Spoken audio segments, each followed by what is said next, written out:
Bonjour à tous, donc on poursuit notre analyse de la théorie du consommateur et aujourd'hui on va s'intéresser aux deux propriétés des courbes d'indifférence. Donc les courbes d'indifférence, on avait vu ce que c'était dans les précédentes vidéos, donc je fais un rappel sur la définition. On définit une courbe d'indifférence comme étant l'ensemble des paniers de biens qui vont donner à un individu un même niveau de satisfaction.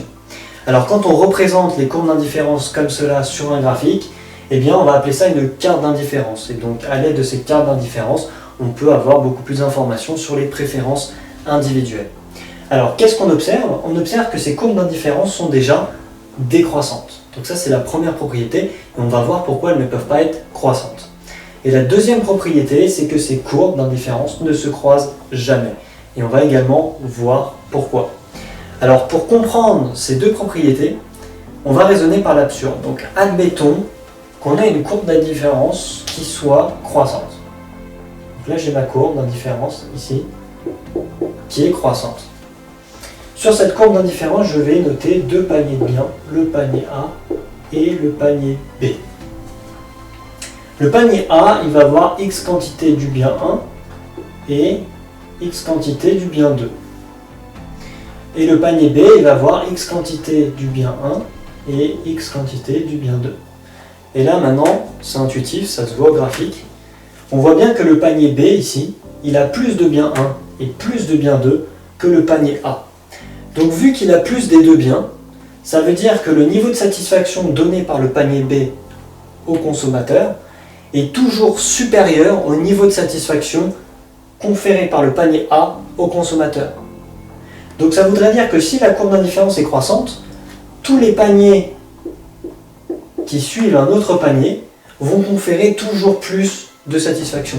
Or ça, c'est pas du tout la définition. Qu'est-ce que j'ai dit? J'ai dit qu'une courbe d'indifférence, tous les paniers sur la courbe d'indifférence donnaient le même niveau de bonheur.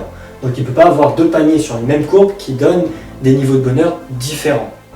Et donc c'est comme ça qu'on explique qu'une courbe d'indifférence ne peut jamais être croissante. Ça c'est faux, elle doit toujours être décroissante.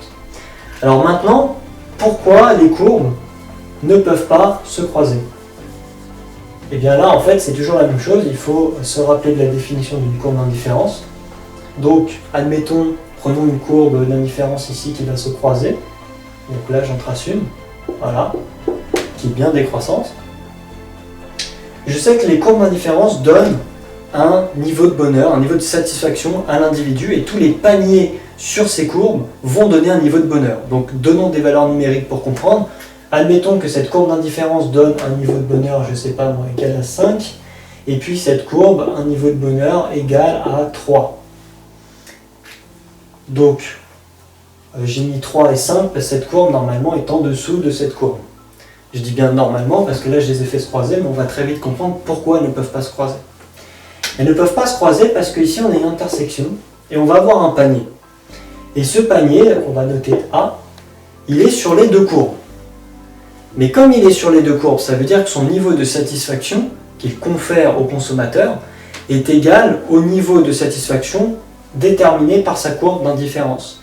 Ça voudrait dire que le panier A, il donne à la fois au consommateur un niveau de satisfaction de 5 et à la fois un niveau de satisfaction de 3, ce qui est totalement absurde.